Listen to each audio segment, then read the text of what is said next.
Welcome to the Four Visions Market Podcast, a space built on the principles of integrity and reciprocity.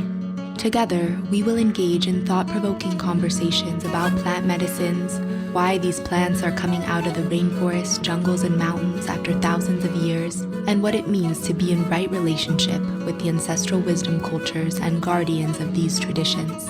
I'm your host, Mariah, founder and director of Four Visions Market. This podcast is the natural evolution in our commitment to providing you, our tribe, with incredible resources to support you on your healing journey through plant medicines. Welcome home. Welcome back, Four Visions Familia, to another episode of the podcast. Thank you so much for being here, for tuning in to another beautiful conversation. Today, I'm very grateful to be joined by Ruby Chase, an incredible musician and woman walking a spiritual path and devotion to life and nature and joy. Thank you so much for being here, Ruby. It's a pleasure. Thank you so much for having me. It's so special to be here in the midst of all these glorious tools and art and just so much beauty. Yay. For those who might not be familiar with your work, maybe we can start by learning a little bit more about your path, your journey, your life mission, what you're here for. Definitely. Yeah, music is, I feel it to be my first language. I am deeply in service to the plants and to the soil and the water and the vision of this glimpse of humanity in our relation with the planet that I've seen in visions, where we are walking in harmony with each other, understanding ourselves, and living in balance with the land. And so my music and my path is very much circled around my own journey of learning how I can best human on a day-to-day basis, while weaving in what I'm learning into the music and allowing for that to be this place of transmutation and transformation where we can grieve and feel and explore the depths of what it is to be human at this time, and allow for that to open then the realms of celebration and mystery that it is to be walking alive and breathing. That expresses itself through, the music that's out on Spotify and where people can tune in from wherever they are, but also very big advocate for gathering in person and having experiences where we can touch those realms together as a family, as a unified field. That's really what it feels like when I'm DJing, is this tantric exchange between myself and the audience and everyone there together, along with the territory that we're in, to deepen and explore and open realms where we can receive insight and transmute anything that's ready to be removed or aligned so that we can step in deeper together. Beautiful. I love that. Thank you so much for that introduction. We're living in such unique times. It's such an incredible gift to be alive today. And I really feel that we're at this precipice as a collective consciousness, and there's this energy of rapidness that's taking place where we feel everything is speeding up, and the information that is available to us, there's just so much of it, right? So much is happening so fast. But within that, it's also so beautiful to witness this rise in collective consciousness, this willingness and expansion. So many of us are expanding our capacity to be able to live in these times, resourcing ourselves and really stepping up and doing this work. And it is very inspiring, So when you're sharing about this vision for coming together and coming back home to the heart, back home to nature, back home to the ancestral ways that are within each one of us, and remembering that process. This is very much resonant with the core ley lines of my life as well, you know, and so many of us who are listening and tuning in. It's very, it really always fills me with so much hope to get to talk to another person who is walking in that way and living their lives in that way. And the more I really, you know, connect and expand, I see, wow, there really are so many incredible people who are doing this, right? Yeah, it gives hope. It does. We are not alone in that process.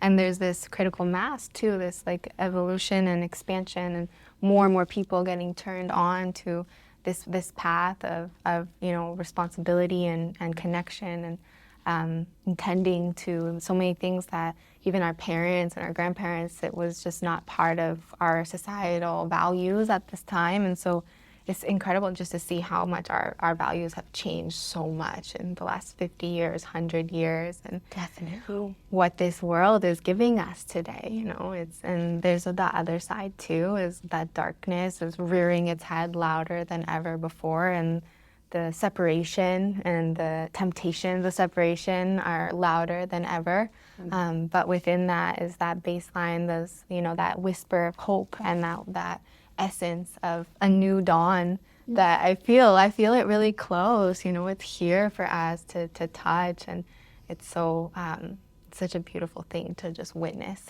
its totality. I resonate with that so deeply. I was actually thinking that as I was pulling into the parking lot here, and I was just having this thought of, I wonder if all of the people that are walking a spiritual path, that are connecting with these ancient ways and technologies, if we were all in one place, how many of us would there be? I'm always amazed traveling to so many places, the tribe and the community that is solid and grounded with people that are really tending to their ancestral trauma and healing and working in right relation with the earth.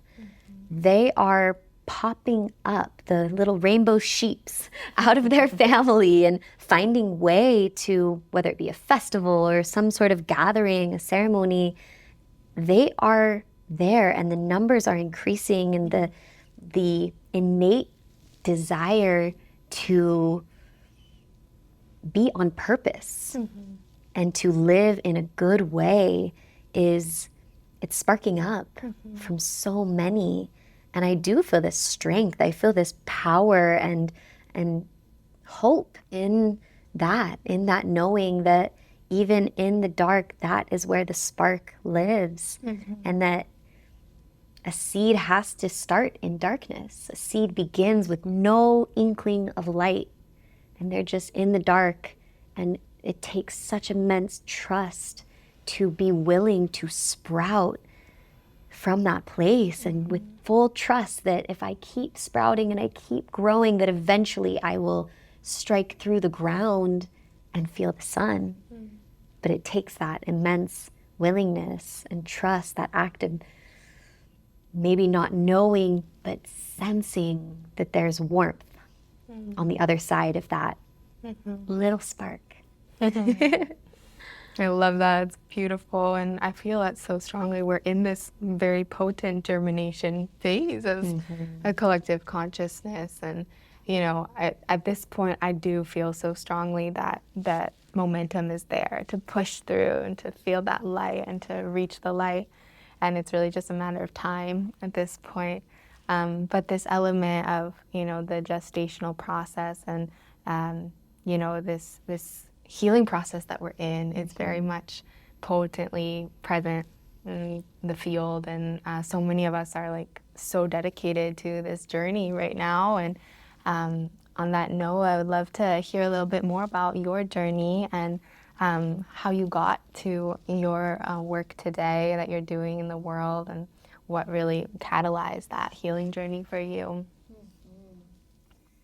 It definitely began with the impulse to share. I was one of those, probably like many that are listening, where I was so drawn to music and art, and acting and expression as a little girl. As soon as I was able to communicate, I was so drawn to music and art. And my parents weren't really musical. They weren't performers. You know, they were just like, what do I do with this child? As I was so inclined toward this way. And I give a lot of credit to them, just such good parents, listening and opening whatever door they could to support me in that quest of developing myself as an artist. Really started with singing and acting at the age of 5. I was starting to do vocal lessons, and I was really clear, I want to be acting. And they were like, okay. Like, we're living in Salt Lake City, Utah at the time, and they had one friend that was a casting director. And so they asked their friend, hey, would you grab lunch with our daughter? She really wants to act. I was 5 at the time, and I had lunch with her, and she's like, wow, she's definitely charismatic and she carries herself well, but we'll see if she can really step into it as a profession. This is a job. Seems fun to play pretend, but it's a profession. And she's like, I can give her an audition. So, and the next audition that came up that I fit, she brought me into the room and I booked that. And then I booked the next one, and she helped link us to an agency, which I signed with at the age of 5. And that really opened the door for a full career between the ages of 5 and 13, where I was working very consistently and developing that work ethic of the difference of just playing pretend and having fun, but really showing up on set, working 12-hour days, like following direction. I even remember one time I had really intense food poisoning, and it was like that just discipline of, they'd say action and I would do the scene, and they'd say cut and I'd run off and purge. And like, I can remember this discipline that really got instilled from a young age to orient toward professionalism and willingness. And then as I grew, it was around that kind of, I think I was around 7 when I was doing a lot of back and forth to Los Angeles, and my agents and manager and everyone really wanted me to move to LA. And I made the choice. At that time, my parents were asking me like, okay, like, what do we want to do? And I made the choice to have a childhood. I really wanted to go to prom and have a boyfriend and experience what it was to be a child and be a human, and not just follow the Hollywood paved road. I'd seen, even from that age, how people had ended up that had gone that way, and I wasn't interested in that.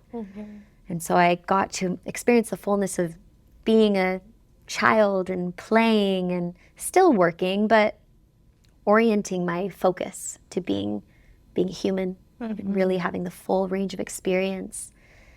And then throughout that phase 2, I joined a pop group. We did a tour of Japan at the age of 13 and got to taste these little moments. But I would say, though my parents were very spiritual, they were instilling these deep codes of yoga and shamanism at an early age because of their interests in those ways.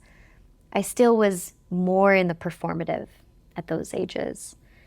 Moved to LA at 19 and was hitting the acting and the dancing and doing the whole very Hollywood thread. And it felt really soul-sucking. It felt really empty. The roles I was being asked to audition for were, the drunk best friend and the dumb cheerleader and the teenager rebel without a cause, and all these roles that, I don't know, I don't really think they're serving humanity. Some of these roles that are casted and then projected on the programming that we're being given through television. It's very much a script that we're in training into, and then that's what's being played out. And through that time, I then found the festival scene, and I found the spiritual community, and began deepening my work with the plants. And it was after a series of 2 different ceremonies where I got the very, very clear message: you are to go off the books for acting. You are not to lend your energy toward any role that is not creating the world that you wish to see. And you are to focus 100% on music, because your voice is what the world needs. They don't need you reading someone else's words. So I called my agent. I actually went over to my manager's house the next day and told her this verdict that the plants had given me. And she was like, okay, Ruby, you hippie, I trust you. You do whatever you need. And when you want to come back, if you want to come back, I'm here for you. I'll support you. And she gave me her blessing. And from that point, I redirected fully toward the music and allowed for my voice to be speaking and singing toward this world that I had seen and that I believed in, but I maybe hadn't fully committed to yet. I was still willing to play within the script of society. And there was that major tipping point where I just became unwilling to play that game anymore because I saw where it was leading us. And I have a desire to raise kids one day. I have a deep desire to be able to seed a future that is so in harmony. And I knew that we have to change what we're doing to get somewhere new. So that pivot was really instrumental, and even went back on some songs I had written that I hadn't released yet and had to do complete rewrites of songs I had been singing for years because they were lending themselves to the old world rather than this new, more beautiful future. So that pivot was really instrumental, and then led to, the telling of these stories through learning how to put the music out. That was a whole nother journey to go from just a creative spark to, okay, I'm a finisher. I finish things. My music is out in the world. There was probably 5 years where the music was only in my laptop. It was not being heard by anyone because I was so constrained in the perfectionism and the need for a budget and the need for all these things to be in place before the music could go out to the world. And I eventually just realized that's not my job. My job is to birth the spark that's wanting to move through me as a vehicle. And it's like being a mother. We can do our very best, but when they turn 18 and they're ready to move away and go live on their own, there is this moment where you get to trust and surrender. And I got to learn that with my music of, I can do my best with a marketing plan, but at the end of the day, I am the steward to this spark. And that spark has its own journey. And that journey, even if it's just to help one person in their dark night of the soul, or that moment of their faith wavering, and this song can be that thing that supports them in leaning back in toward their hope, then that's enough. And I had to get out of my own way to just practice allowing the music to move and be the medicine that it wants to be, free of whatever constraints the way that I thought it had to happen. Wow, what an incredible story and journey that you've been on, and what courage it must have taken to choose another way. And I'm sure that glamour of Hollywood was very tempting in a lot of ways too. And it's very interesting to just hear a little bit more about your background, and again, the work that your parents did to really instill this sense of authenticity and direction towards the truth, and what felt true to you very much influenced that ability to be able to walk away and feel that. So what a blessing to have had that upbringing, and also to be able to see it, right, and go into it and experience it, because then you have that lens too, and that background from which you get to go towards this other way, and that you have been cultivating now and walking for some time now. But there's so many seeds there that are, I think, very resonant for all of us, in the spiritual path. I always love hearing about people's journeys to get to where we are today, because there's so much universality in this process of choosing something better, of really seeing that we don't need to settle for what's in our laps in that moment, but that we can expand our visioning and our imagination to imagine and create a world that we want to live in and that we want to be a part of. And also the element of reading off of someone else's words and what that means to be, because the words are so powerful that we speak, right? And so, of course, I can imagine taking an acting gig where you feel really passionate about it and you feel aligned with the script and the words that you're sharing. That might be a different story, but I mean, think about all the hours that you spent talking and it wasn't nourishing or aligning with the truth of your soul. And this can be very challenging to navigate and to orient, right? And to even find clarity, because we're spending so much time saying and bringing into manifest words that aren't the truth. So being able to navigate and see the truth from that place and then create spaciousness and walk away, that takes a lot of courage and good fortune too, to have the blessings and the support that allowed you to make that change and that shift. Taking a quick break from today's conversation to share with you a short message, let's talk about plant medicine integration. Integration work is the action taking and the grounding into the fibers of our beings, the ancestral and cosmic wisdom that the plants give us.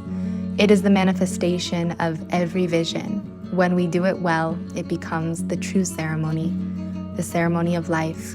The 4 Visions Plant Medicine Integration Program was created to support you in learning how to cultivate the unique process of translating the healing and wisdom received from the plants into your daily life.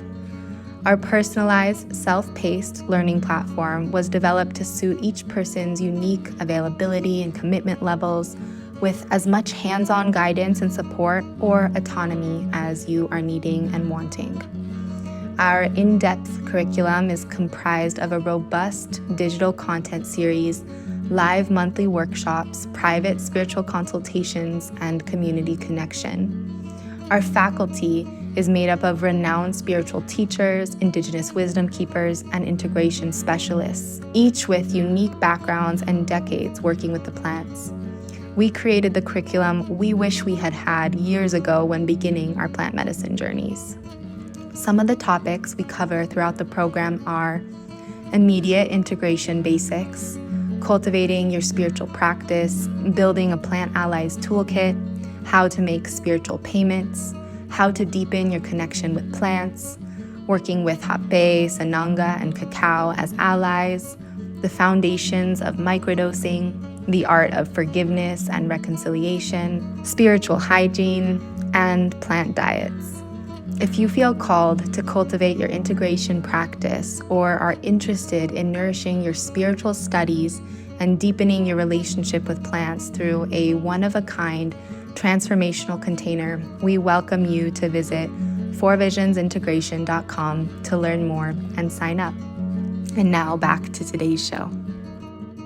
I love that you brought forward the piece of authenticity, because that, I feel, has been such a deep lesson to unlearn, coming from a background of someone who was trained at a very young age to do what I was told, to very much people please everyone in the room.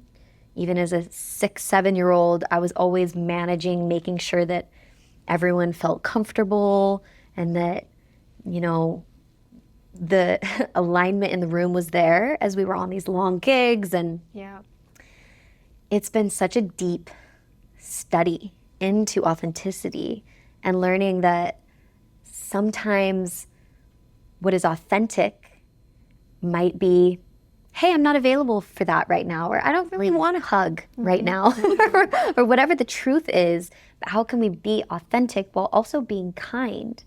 And that communication and clear boundaries can be done with grace and love in a way that still makes people feel comfortable, but isn't settling into a state that's not authentic to our own truth in the moment. And finding that way that can be the center point of authenticity, kindness, and really real to what is within each and every person. And that's been a continual learning and teaching point and just deep study on a day-to-day basis on how can we be authentic in a world where everyone's so sensitive, and really trusting our own inner truth as well as those around us to where we can relate on that really true place. And then deeper than that, how can we create art from that deep, authentic place? Where is that spark leading us? And sometimes it might be revealing something that's uncomfortable or that's taboo or that's a little bit like edgy.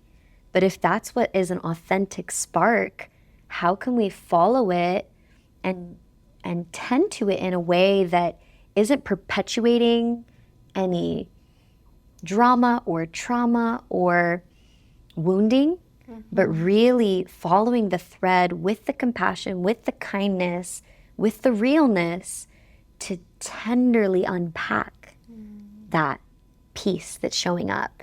And I find that some of the best creations and art and conversations come from that place, that willingness to really just drop into what is rather than what we want it to be when it's all sparkly and perfect and healed, but just landing with maybe unfinished material that's ready to be moved.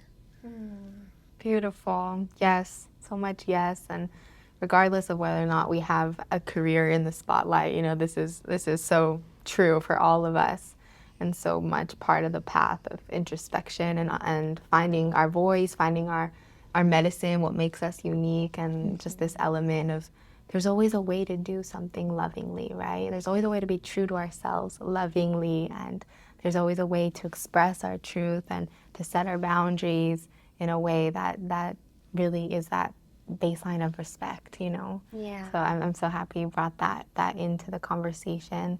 I also feel, just to highlight this other element of, you know, not just the work in acting, but also in performance, right? Because you're a performer, and I'm sure that your relationship with performing has evolved and transformed tremendously. But this element of being a child actor, I'm sure there was a dynamic of really, you know, being the object of the sight and being, you know, seen and having that attention on you and acting for that attention, right? And it's similar to the people pleasing, but it's also different, right? It's this element of we're not performing or sharing from that place of inspiration, but rather from this place of waiting for that acknowledgement or that being watched, right? And as women, that's such a big element to claiming our power and empowering ourselves, is stepping out of that objectification. And I'm curious, especially since you stayed in the role of performer, how that has shifted and evolved and how you've worked with that relationship, which I'm sure there was some residue from the acting career. Totally. Oh my gosh, I love that we are opening into this.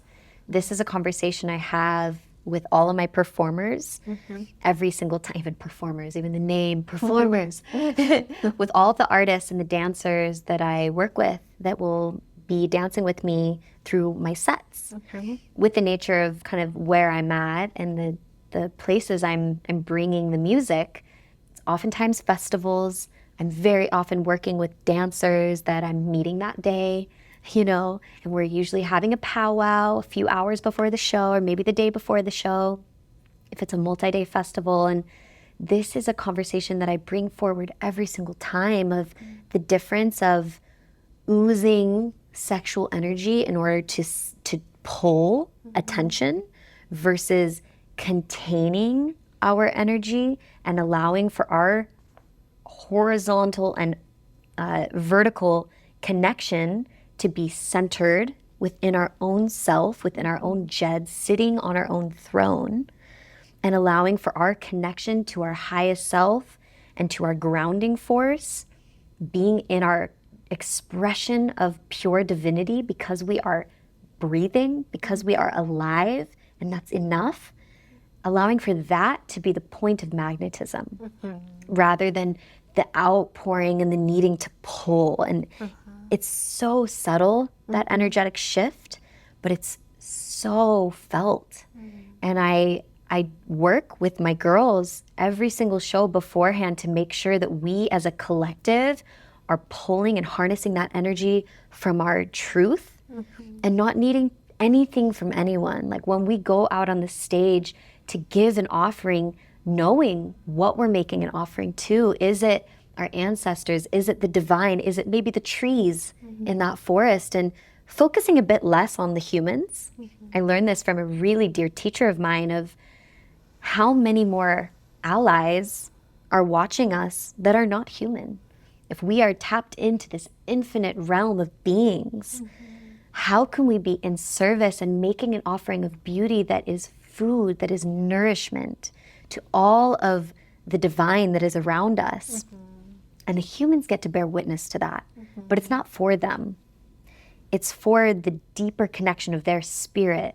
And that process, every single show of being able to find the center point, even when we're getting down, even when we are in the playtime and the celebration, it can be done in a way that is integrated. And I do feel there is a responsibility specifically with the women to understand that energy shift. Bless the men. They are programmed in a certain way to, it's an animalistic nature. They, and women as well, like there is this magnetism draw within the energies to have attraction.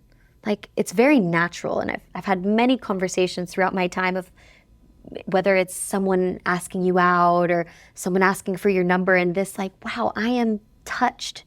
And I'm grateful that you feel an attraction. And our relation I see as this. Can you respect me as a friend? Can we work together as creators? And if there can be an agreement there, then yes, I'm here for it. But if you're only making music with me because you'd like to sleep with me, this is not going to go anywhere. I do not need to sleep with you to make music with you. You know, we can have a creative act with it being really pure and really focused on where we're driving that energy.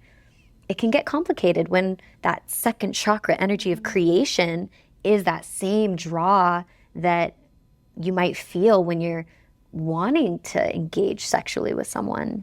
And to be able to, as women, get so attuned to our truth and get so sensitive to those subtle energies to where we are in full control of our sexual energy in every moment and how we are allowing for that divinity to express through us, it will support the men in meeting us that way.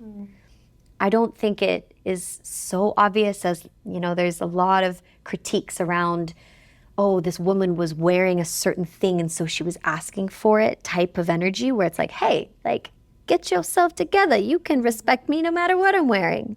But I find it more in that energetic play of if we can harness it and stand in that power, we're going to be met with respect. And if we're not immediately met with respect, we can use our words and say, hey, what I need from you in order for this relationship to be in a healthy, balanced way, I need you to respect my energy. I need that. And if not, we can discontinue this relationship and that's okay if you can't meet me there. Said with love, said with grace, but holding our boundaries. And women are the birthers of creation. And I believe that we can use that same power of birth to birth a new way of relating.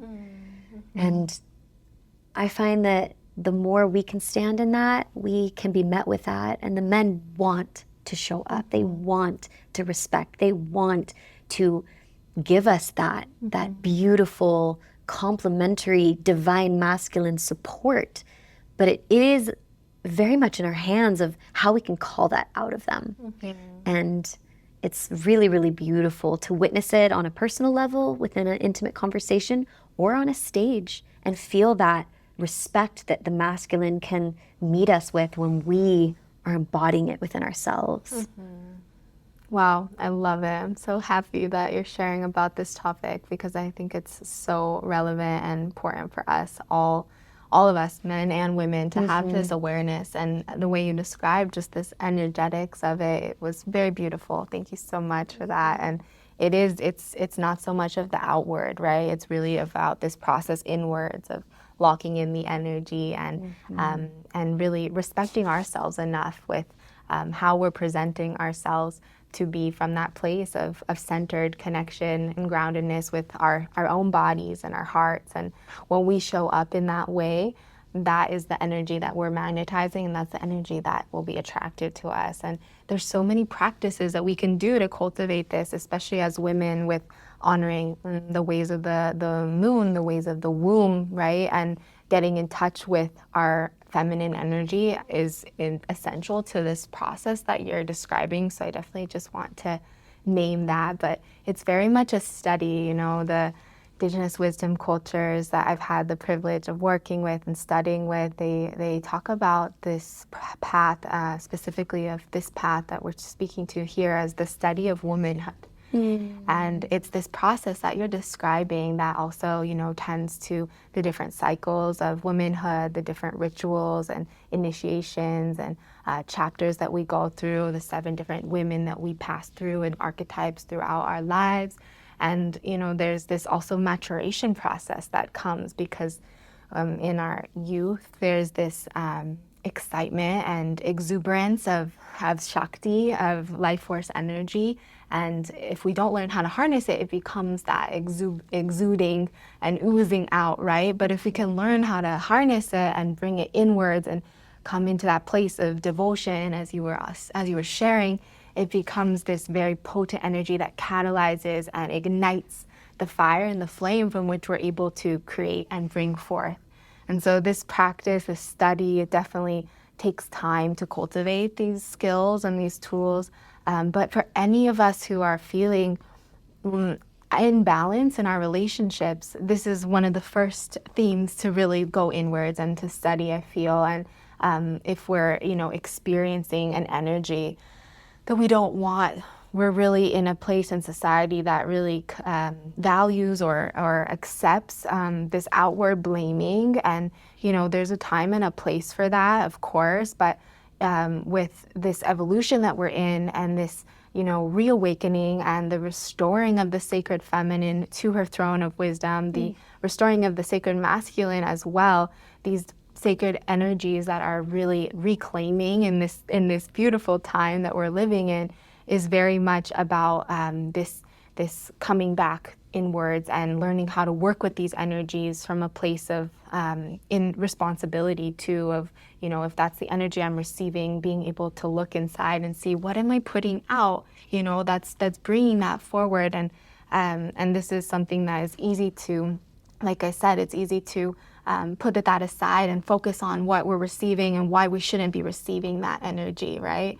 But it's so much more potent to be able to learn this very shamanic alchemizing skill of bringing it inwards and centering our own energy and placing those firm boundaries of what we allow into our space and what we also present ourselves with, that really sets the tone for what comes to us. 100%. And it's so much more empowering, I find, to Totally. approach anything showing up in life.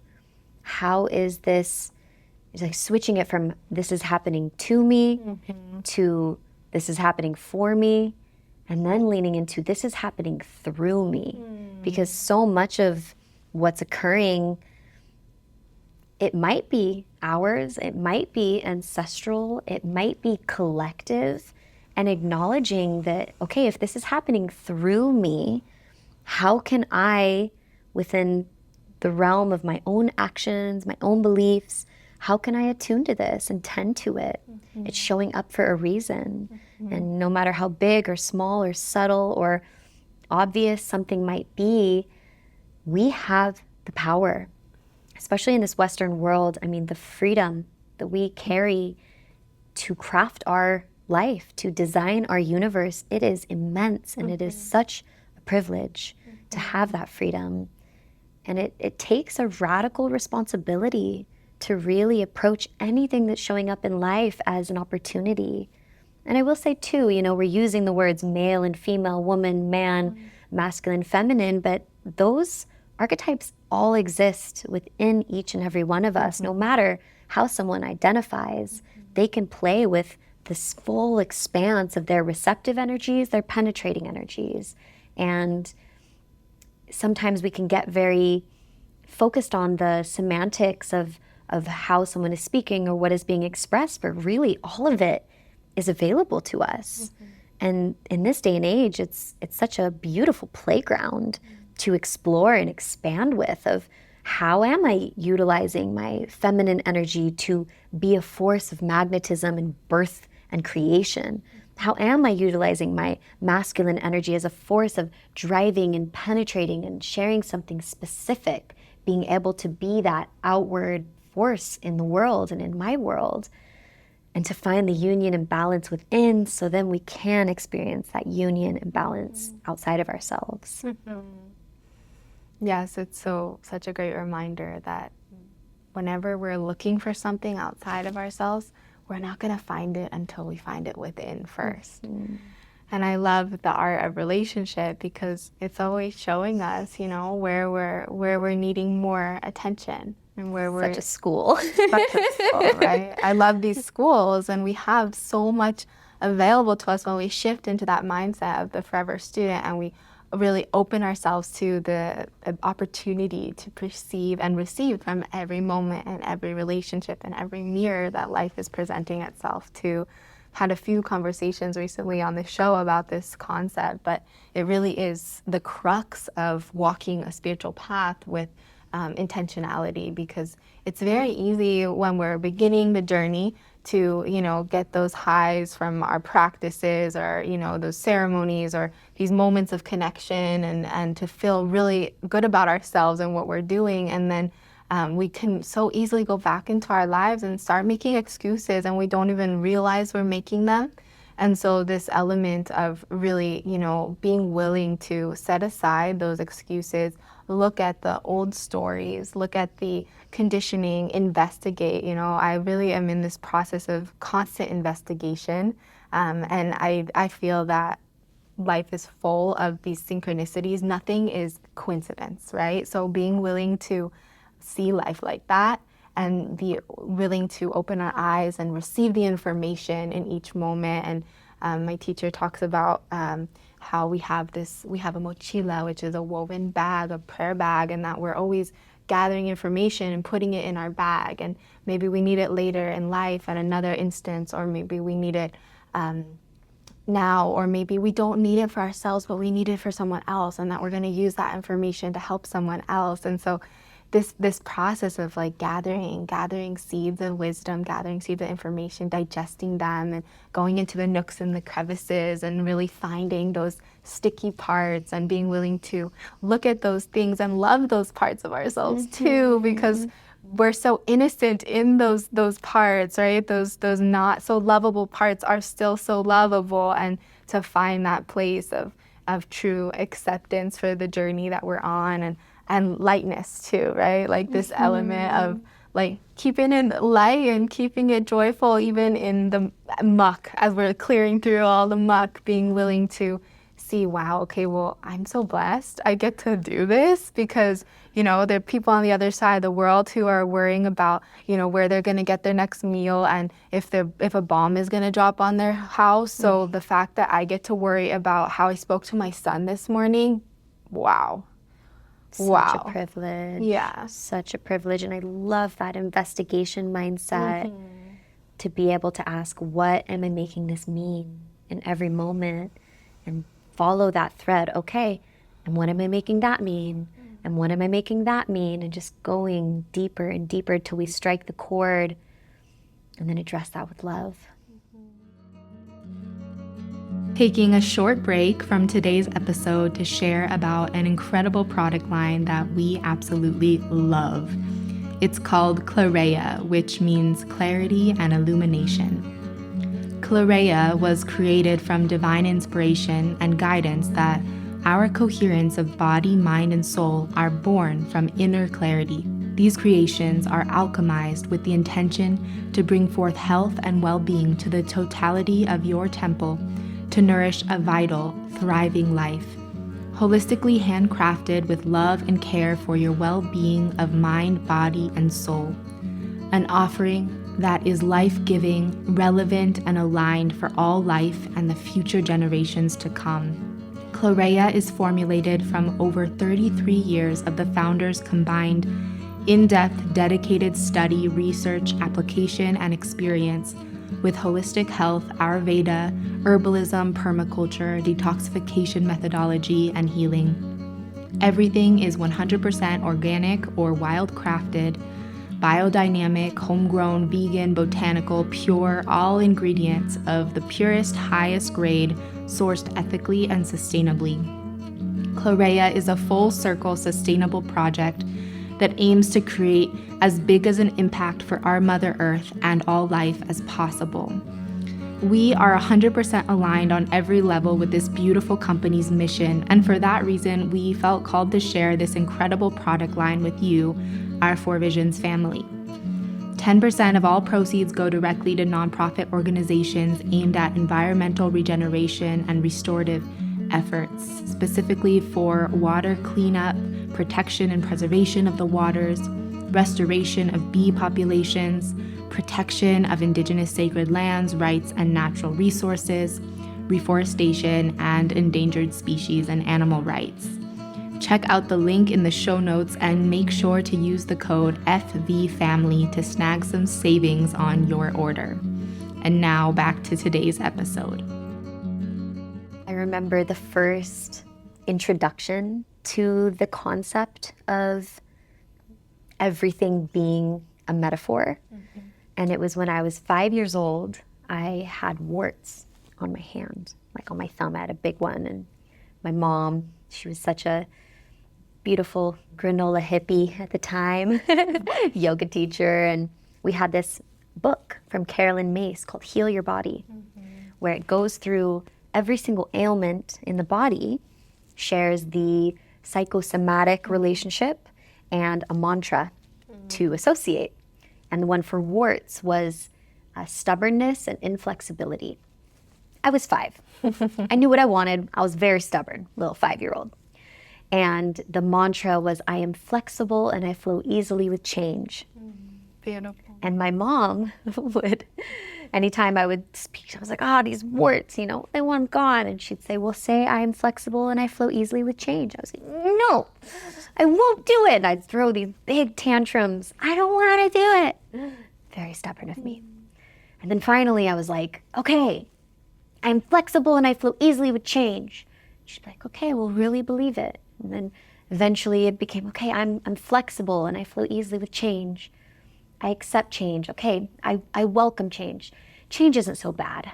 I like change. I can be flexible. And the more I embodied it, I can remember it was literally one day where I just decided to be flexible and flow easily with change. And I finally got it. And the warts went away. Wow. Within one day. And I remember that was such a mind blow for me, even at 5 years old, of being like, whoa, right? Magic is real. I just did a spell and it worked. And from that day forward, I carried that book with me. I still have the same little old book from Carolyn Mace, and always was leaning into this perspective from that point forward of even the most simple thing of stubbing your toe. And I'm like, toes. Toes are details, stubbing, pushing, like hitting up against the details. Where am I stubbing up against details? Well, it's probably here. And being willing to look deeper at every single little thing that would show up in life and treat it as this metaphor, as this beautiful gift of bringing something that is unconscious into the consciousness, usually through a bang or a scrape or a stub or however it was expressing, but being willing to look at life as a divination where everything that is showing up in front of us is revealing something that is coming from within.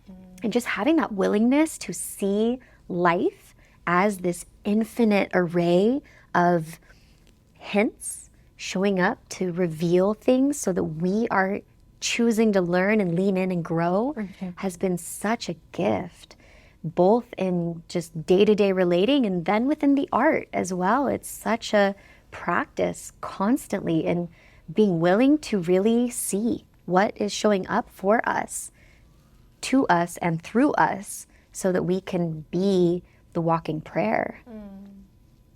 Oh, wow. I love that. That's such a great story. It was magic. Yes. Well, we're that powerful, and, we really have the power to heal ourselves. And um, after, working with traditional healers for over a decade and sitting beside them in consultations so many years, I've, bared witness to many people coming for healing and understanding the psychology of healing. And I have so much deep respect for these ancient lineages, and of course, the Ingano people who have really, welcomed me into their traditions and trained me and given me so many tools.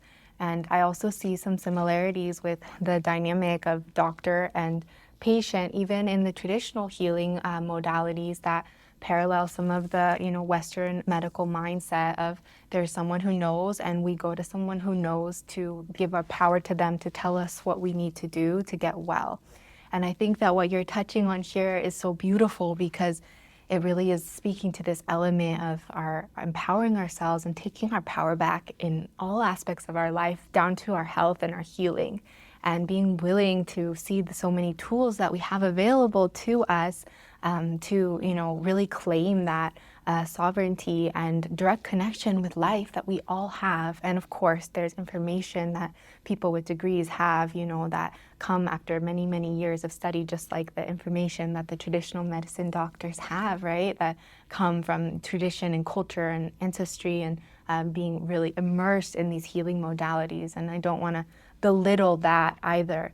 But there's something to be said for the need in today's age to really have that willingness to take things into our own hands, right? And we were speaking before we started recording about this needing to, be more involved in how we educate our children, and taking that into a much greater level than, past generations have really even thought about, right? We've just sent our children to school and sent our children to public schools for many, many, many generations now.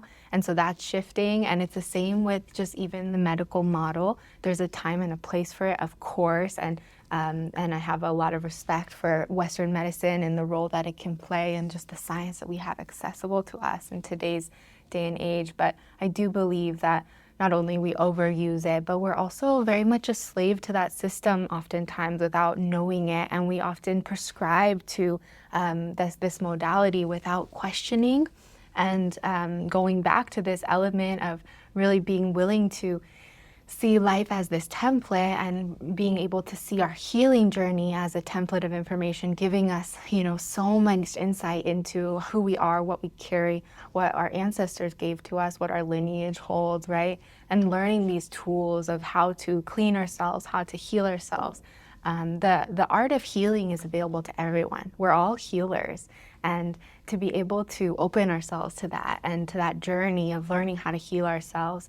Right now, I'm in a deep study of learning how to heal my thoughts and my words, right? And really, with my parenting skills, learning how to communicate and say what I want to say in the way that I want, in a way that can be received by my 3-year-old, right? So it's like this element of being willing to utilize what's given to us in that moment in our lives as a vehicle for our healing, as a vehicle for our growth and our evolution. And I'm just so happy that this element of like the healer is being touched here as well through your story, because it's so important. And that's also why, the tools that we offer for Visions, our botanical healing line, is also about that, for people to learn how to work with plants to heal themselves, and to form a relationship and a deeper relationship with nature, to open up the cosmic libraries of information that exist in the unseen world and beyond, the human world, and what the animal and the plant world and the mineral kingdom.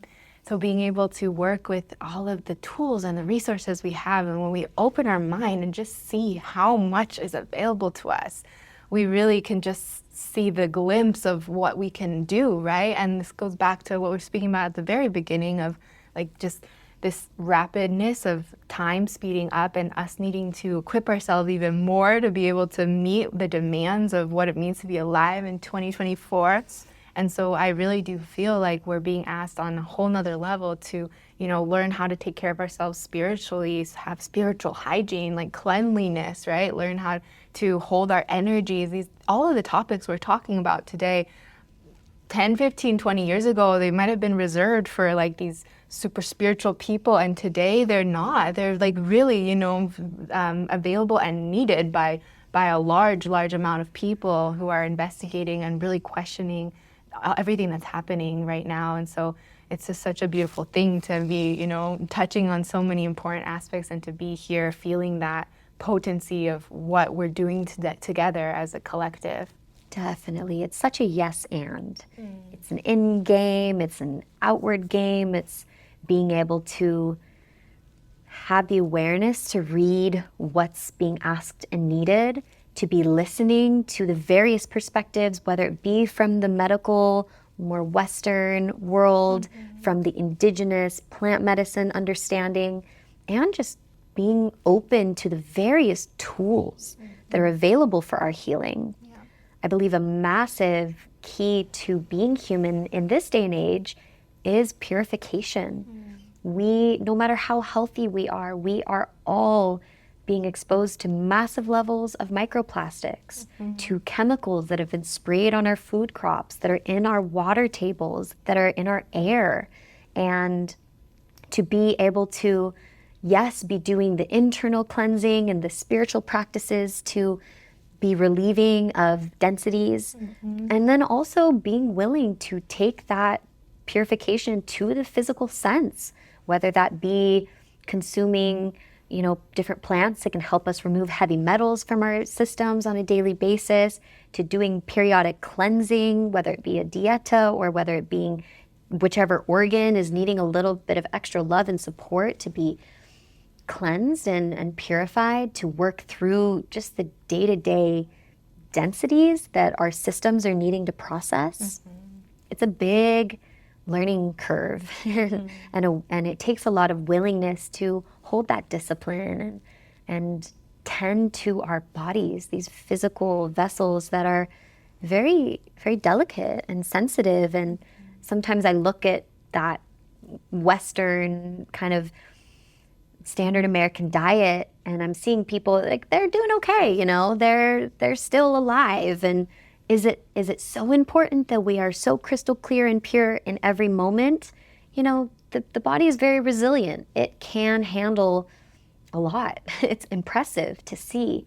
But if we're really wanting to increase our sensitivity and listen to that intuitive voice of when you get a prescription handed to you, whether it's from an indigenous elder or a Western doctor, to be tuning in and listening to the quiet, subtle voice of our own intuition of, is this what's for me at this time? And being willing to trust that voice and being willing to ask questions and read ingredients, read labels, get to know the suffixes of ingredients and find the different names of, a big one I've been learning is like sugar. I mean, all the various hidden names for maltodextrin, which is a sweetener that is very damaging to the body. And it's in a lot of foods, even at our local co-op. So many of the health foods have maltodextrin and dextrose and these various hidden sugars or natural flavors. It's a big commitment to be willing to educate ourselves and learn these things, especially as we move into parenthood and we're going to be feeding our children these things, to be willing to ask those questions and be our own advocate. So we can be working within all of the scope of healing, but at the core, we are our best healer and we get to be our number one advocate. Yes. And it's okay to ask your doctor, hey, what are the ingredients in this? What are the side effects for this? Can I see the studies? Yes, they can give you the prescription, but take that time to research, to look into, delve, to do whatever muscle testing or practices that are unique to you to find what is truly right. And having always that personal choice as the number one guiding force, not giving our power away to any healer too much to where we're negating that authentic listening. Yes, and negating that the power lies within each of us. One of the things that I really love about, working with wisdom keepers and elders is they are showing us all what's possible, right? And of course, many of them have whole lineages behind them and have been, very immersed in their cultures and have that strength of their ancestors, very connected. But their powers, their shamanic healing powers, is possible for all beings, right? And so to really be able to tap into this potential and this potency that exists within us, and to really focus and make that a priority to cultivate that within. And it's, we were joking before, like, oh, it's so much work, but the reality is, if we want our legislation to change so that those types of chemicals aren't allowed to be in our food.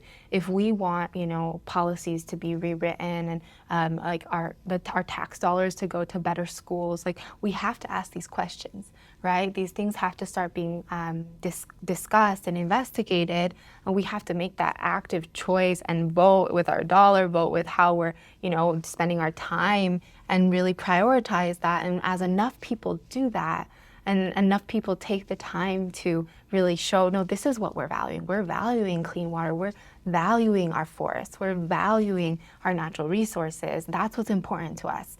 That's going to shift the whole conversation. And I feel it's happening already. And I feel that in the course of our lifetime, what we're going to see as far as the collective consciousness and the ways in which our governments operate, like we're approaching this massive transition, and it's potent, and everything's bubbling up to the surface, and our politics, everything is so loud, right?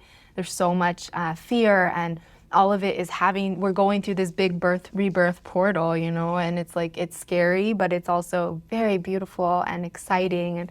And, the life expectancy has gone up so much, right? And so now with what's available to us and the resources that are available to us, it's going to be normal and very common to live to 100 years old, right? And so with that in mind, it's like, why wouldn't we choose to do all the things that we know now that are going to allow us to spend more time on this on this earth, that's going to allow us to meet our great-grandchildren and, see them graduate from high school, there's things that are really like expanding our sense of what it means to be alive, and just really also tending to the earth and ensuring that when we do leave, 70, 80 years from now, whatever it is, like that earth that we're leaving, that the legacy that we're leaving really be, a dedication and homage to the gift of life. And I really am holding that vision very strong for humanity and for our Earth Mother, that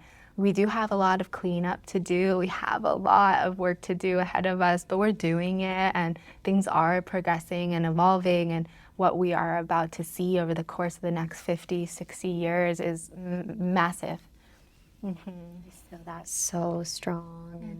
And I was feeling emotional when you were speaking to that perspective of seeing our grandchildren growing up, and it's such a depth of responsibility that we really get to choose. We can choose to not. We can choose to not do that deep cleanup work and live with the ease of the moment. But when we're attuned to the prayer of the 7 generations and the deep responsibility of our own impact as an individual in this lifetime, in these bodies, so much can be done. And for me, it always comes back to this willingness. It's that question of are we willing? Are we willing to address what's showing up in front of us so that we are contributing a positive ripple for ourselves, for our families, for our future ancestors, and for the earth? She is so resilient. I mean, this planet, she has just taken she's taken so much from being taken from. And she still thrives. She still breathes. She still grows so much incredible food and gives endlessly. And it's been a deep practice of stepping into that responsibility And it can feel very overwhelming at times. And the question I'm always coming back to is, how can I expand my capacity? I had a really big learning with capacity over the last few years when my career was really beginning to move a lot quicker and the music was moving, and I could feel this overwhelm starting to be a consistent in my day-to-day. And I was someone that wasn't so much dealing with anxiety, but I was like, whoa, feeling that pressure, feeling the urgency for all of it. And I was feeling really overwhelmed. And I had this moment one day where I realized, wow, I am in my prayers asking for more. I'm asking for more opportunity. I'm asking for more reach. Yet I'm not able to fully handle even what's right in front of me. Yeah. So please help me expand my capacity so that this becomes more easeful. And that as we expand our capacity, we can maintain our center even in the face of the storm. And from that expanded capacity, we can show up in greater service and greater responsibility. And from that place, we can receive more. We're a vessel to be able to receive all that we're being asking for. But it requires that softening and opening and willingness to step in and address every little thing with the utmost care, like a mother. I love it. I love how this conversation has flowed, and it's been such a beautiful thing to be here together, weaving in this way. I want to just take some time. I know we're kind of nearing the end to learn a little bit more about your offerings and the incredible work that you're doing. If you could share with us about your beautiful container incubator and some of your music that is coming out soon. Yeah. Yeah, it's definitely feeling like a big birthing chapter right now. One of my big passions is supporting artists, because I really believe that we as the artists are the ones that help shape society, and that we have the opportunity to make the revolution irresistible, to make changing and birthing life into the world more fun, more beautiful than living the status quo. And something I found within my own journey was there hasn't been a very clear pathway for artists that are walking a spiritual path, because the industry itself was created from that more performative, money-driven, ego-driven place. So a lot of the systems that are set up within the music industry are focused on that. And as I have been paving and kind of like weed whacking my way through this path that has felt a little bit overgrown, it feels like a responsibility of my own to support other artists, to open our voices and catalyze the creator within each and every one of us, especially as AI is coming more online. The role of data entry and some of these things that in our lifetime, they're going to be overtaken by robots, essentially, which is scary in a lot of ways because it's taking away a lot of jobs for humans. But what it does is it opens up the need for humans to be tapping into our creativity. That's the part that the AI can never, they can't do that. They don't have the conscious spiritual awareness, at least yet, to be paving the way in this way. And so it's a big passion for me to support the artists, and I've done it in different ways throughout my time on this planet, but there's been a very clear directive, specifically through the plants, to create more of a container around that, and to really bring the artists that are living in alignment with this kind of way of thinking together, so that we can rise as an ocean and be able to build this energy through the music and the art, so that we can trickle this frequency and consciousness into the mainstream.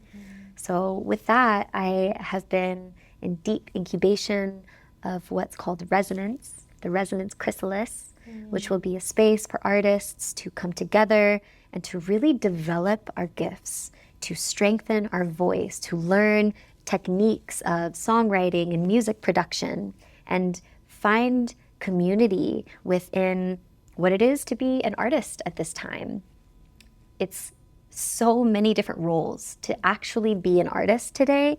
It's not just being talented at singing or playing the guitar, but it's really a willingness to put on the different hats that are necessary to be the marketing director for your brand, and to be the manager, and to be able to negotiate and find these different skill sets that are very different skill sets from just being an artist. Yep. And so within the resonance chrysalis, we'll be learning and studying and cultivating, as well as one of my big passions, especially as a 4/6 projector within my human design, I am in love with matchmaking.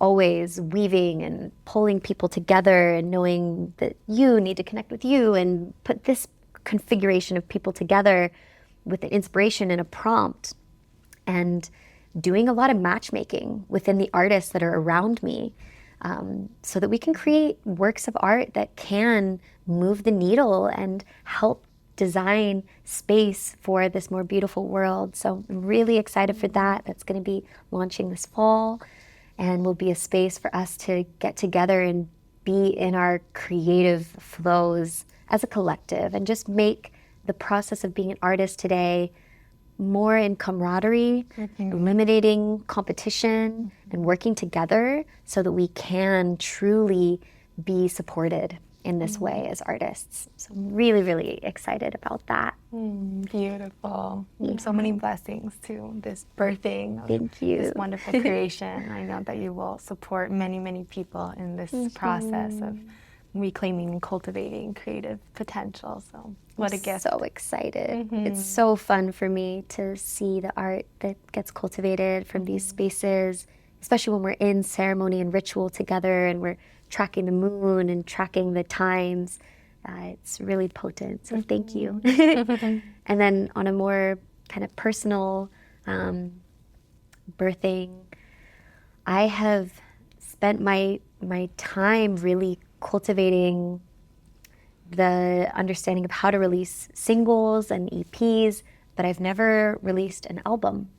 And that has been showing up very clearly for me that it's time to launch a bigger body of work that can be directed toward a bigger story. And so I'm working on an album right now of music, as well as many different singles of different threads, including one that's upcoming that's they're all very much in the theme of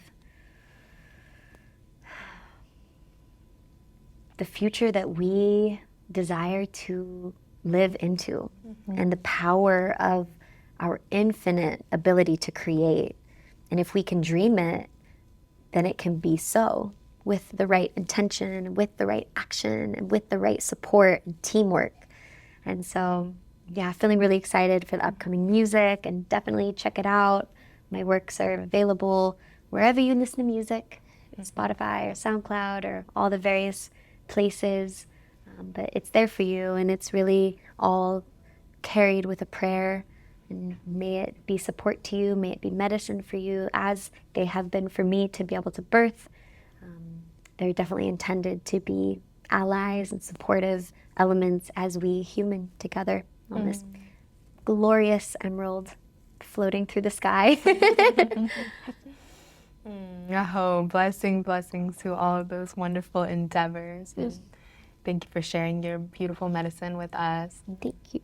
We will be including all of this information, all the links in our show notes, so definitely check it out, all of Ruby's beautiful medicine. Thank you so much, love, for being here with us today. Thank you. Thank you to our beautiful listeners for being here and tuning in. Blessings. On behalf of the Four Visions family, we want to thank you for listening to our podcast. We hope you have enjoyed this conversation and have gained seeds of wisdom that will nourish your spiritual path. If you have a moment, please leave us a review, as this helps us to reach more people. For more resources and information about the plant path, and for the highest quality spiritual tools and botanicals, please visit us at fourvisions.com. We are grateful for your support and look forward to continuing this journey with you all. Until next time.